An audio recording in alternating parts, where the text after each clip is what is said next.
Coming up on today's episode,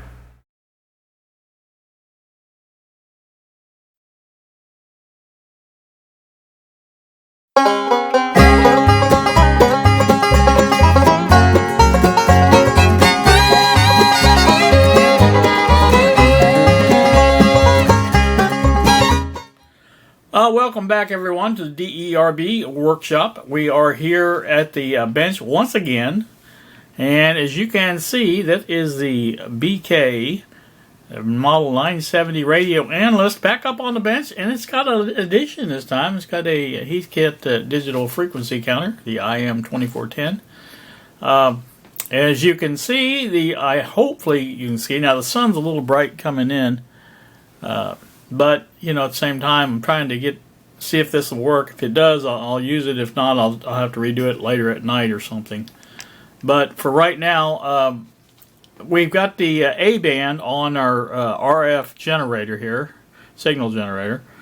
And I don't even have the level is not important because this takeoff here for the frequency counter comes off the before the level, and so it's like full intensity, and that way you get a good signal to your signal or frequency counter. So anyway, what I started to say is this A-band covers from 250 to 800 kilocycles, kilohertz, whatever you want to call it. So I've got it set right at around 300, as you can see there, I think. And you'll notice on the frequency counter itself, 309753. Now that's not too far off. I mean, I can play with it a little bit and bring it down a little bit. Like I said, it's just let me see if I can get 300 on there, or close to it. See how far off that is. None of these bands are perfect. I can say that much. But they will let you get into it close enough, I think, to get the job done. And the calibration on the actual display here, or scale, whatever you want to call it, is not real close. Obviously, that's at 275 on the scale, I think, or maybe it's a little bit different. 250, 60, 70, 80, 290. So at 290, it's actually 300. So it's about 10 off. So 290 to 300. So yeah, about 10 megahertz off. So like I said, that's not really too bad. That's not the bad one. That's, like I said, that's one of the good ones, actually. So let's go up to the next band, which is B, and that is 800 to 2000 hertz, or 800 hertz to 2.0 megahertz. How's that? So, like I said, 800 to 2000 is what it is. So let's go up to, we'll say 900 on the scale here. Right there is 900. And let's switch the band, see what we come up with on our... so there, we're a little bit high on that one also. So 964 is what we've got showing. Again, like I said, I can bring it down where I have to do... So I'm guessing all of these are going to be off about the same. It looks like.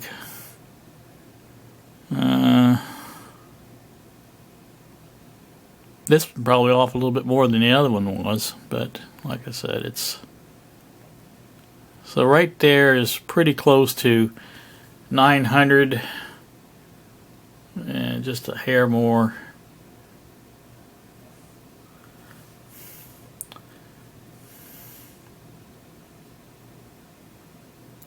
Alright, so here you go, 900, 350, 949, whatever. That is located at about 800, that's actually under 850. So, yeah, it's all quite a bit more than the other one is.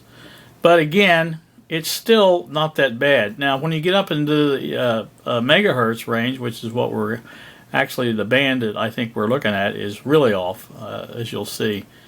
So again, that is to me acceptable because 9 times out of 10 you're going to have a frequency counter anyway, and so I don't think there's a problem with that. So let's go up to the next one is This is our first, I think, well, this is actually AM. This frequency generator on this 970 has two bands for C. C is one is FM and one is AM. So the first ones we're going to look at is AM. Now, this is again 10 to 11.4 megahertz. And it's the same band on either one, FM or AM. So basically, that's what we're looking at is 10 to 11.4. So if we look at our C band, here's 10 right here, here's 10.7 up here, and here's 11.4 there. So let's put it on 10.7, which you guys probably know is the IF frequency for most FM receivers. So let's put it right there and go over to C and see what it says. Now that one is not too far off, really, I don't think. And it's measuring at 10.3. Well, it's at 10.7. We're not too far off on that, I don't think. So that's not bad at all. Huh. I'm really surprised. I thought it was worse than that, but let's see where we're at. 10.3, 1, 2, 3, right there is where 10.3 should be. So right there is where it should be at, and you see we're at 996. So it is off, but again, not off enough to really mess it up, because I can go up here and hit 10.7 with no problem, I think. There you go.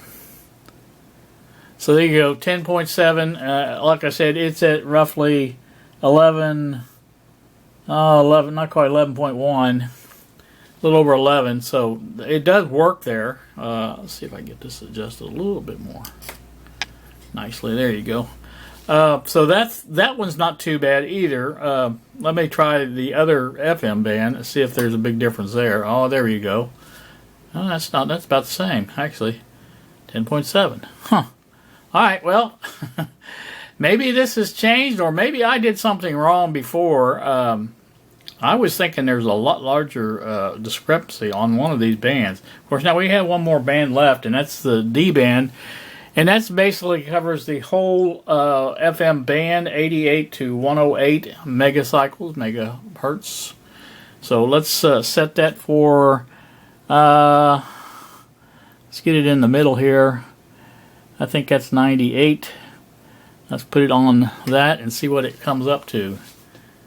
Well, yeah, that would be see here. That's pretty dead, I'd have to say. Oh, maybe okay, I see what it is. I'm not on the right. There you go. That helps when you're in the right frequency range on your frequency counter. Okay, so there you go. Let's go back to 88 where we're 98 where we're at. Let's see what that says. Oh my goodness, that's pretty close. Yeah, that's not bad at all. That's only off of very, very slightly. So, you know, not really sure. I could have swore before I was way off on that FM on that 10.7, but it's really not that bad. But like I said, I'm still going to do the experiment with the trimmer once I get it, see if that's going to help us do that. So that would be good. So anyway, there you go. There's a look at it. I can't really see any fault in that as far as, I mean, I don't. You can't expect an old piece of equipment like this to be right on the money on the scale. There's just no way it can be. And like I said, it's just components drift, and you know, I mean, they don't drift, but they change in value, and that causes the drift. And other than changing everything out, you know, to maybe try to calibrate it better, you know, that's just the way it works. And also as to Brendan's hypotheses that the frequency band in this is set at the factory, I don't think so, because there is a calibration setting, or tells how to calibrate in a service manual for this. And I think if it tells you how to adjust those coils, I don't think they could be very well, you know, done at the factory with glue, because that would be counterproductive. And so I think that one's just frozen, and I think that's just the way it works. But not a big deal overall. Like I said, it is what it is. And so again, let's go back to this one. So maybe, let's see, 11. Maybe I was on the wrong band before. Let's try it here and see if it makes any difference. That makes a little bit of difference. Maybe I was on the 20 to, you know, being on the wrong band, that would make a lot of difference, because it starts at 20 megahertz. And if I was there, and you can see it's measuring quite a bit of difference. It's not even measuring accurately. So I think I needed to be over here. Maybe that was the problem. Maybe I didn't even realize I was on the wrong band. But again, that's not that bad. It's 10.7. It's 10.386. Again, it's not quite right, but it's not quite that bad either, because again, you can get to 10.7 pretty easy. Go up there. So, like I said, I don't know. Like I said, I don't think there's any difference between FM and AM on the frequency counter. Not much difference. We'll put it that way.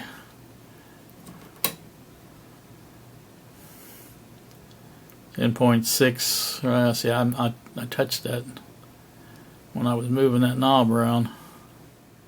Oh, that is hard to get. There it is. All right, so there you go. 10.7 there. What do you got there? There's a little bit of difference, not a lot. Now I do have the modulation off, so in case you were wondering, that will change the frequency, or it should change the frequency. We'll put it that way. So there you go. I'd say again, it's not that bad. It's off probably more than the rest of the bands, but there's more of a widespread at that megahertz instead of versus kilohertz on the band spread, and so that has something to do with it also, I believe. So there you go. I think that's a good look at what we've got going here. Again, I think I will put that trimmer on when it comes in and just see how close we can get it using that method, because that would be helpful. On the rest of them, I didn't even try to calibrate those, because they weren't that far off. And I just figure, you know, I'm never going to be using this dial scale that much.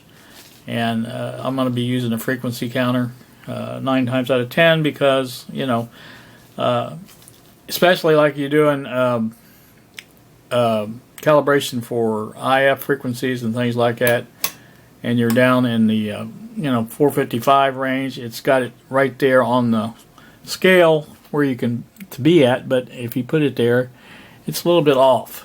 You can see that you have to go down a little bit more. That's close enough to 455 for me.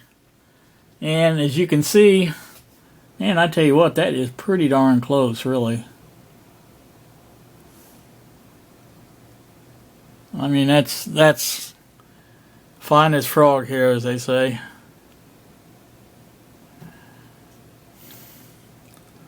It's so touchy there. Like I say, anywhere in there is fine. And like I say, even if you use the dial scale for that, it would be close enough. I mean, to get you in the ballpark. Because 9 times out of 10, you're going to, you know, get it to that and start tuning. And if it's, you know, a little bit off one way or the other on an AM receiver, it's not going to be that much difference. I mean, you're not going to hear it. So, all right, there you go. That's the main thing I was going to go after, was to see how well that was working. And like I say, that seems to be doing pretty good. And when we do take the back off to put that trimmer cap in for that one band, we will play around with adjusting the other ones if we can, if it's possible to turn those. I believe I tried that before, and I think they all of them turned except for that one, I think. I can't remember. It's been so long since I did it. But anywho, that's just a quick look at this for Brendan, basically. He wanted to know about how far it was off and things like that. And for one final thing, I've got a little bit of time left on my camera. Let's go down low end of the band, as low as it goes. There you go. There's 250, 255, 243, and that's under 250 according to that. So that's a little off, obviously. Let's go to the high end and see what we get there. That should be over 750, and it is quite a bit more than that, I think. But so there you go. There's the band spread on that one. Let's go to the next one. High end is 2.2, and high end, according to what I'm looking at, is can't see. A little, yeah, that's about right on that. Just about close to it. 2.2. Let's see what the low end says. Under 7. See, it's over 796. So that's under 750 is what's saying. I see now. I think it's 750, isn't it? Yeah, 750. So I'm down quite a bit higher there. So actually all the bands need a little work, obviously. So let's go our thing here. Our megahertz is under 10 on that. And we are under 10, so that's not too bad. Let's go down to, or go to the other end of the band. It should be over 11, I'm sure. 11.5 somewhere. So we're at 11.08. We don't quite go up as high as we should. But again, not bad, and I don't think there's too much difference in that one. Maybe, yeah, 11.13. So, yeah, it's a little bit of difference in there. Yeah, 11.09 to 03. Maybe that was the thing I was thinking there was a problem with. I don't know. Anyway, that, like I said, that seems to work pretty good too. Let's go order next thing. Okay, there's our high end of the FM band is 111.5, and the low end is 86.8. So that one's pretty close. It's not bad at all. So I'm going to call that success, and like I say, that's going to do me on this. I hope that was helpful, Brendan, that you got to see what you wanted to see, and if there was anything specific that you wanted to see and I didn't do, I can go back. I'm going to leave this on the bench till I hear back from you and make sure that you think it's or you've seen what you wanted to see. So, like I say, if there's any more that you need to know, let me know. For anybody else that's watching, this is just a quick demo of the frequency generator, RF generator on the 970, and find out basically how far it's off on the different bands and things like that. And so that's what we were doing. So, all right, that's going to do me. You guys have a great day. Thanks so much for watching, and we will see ya.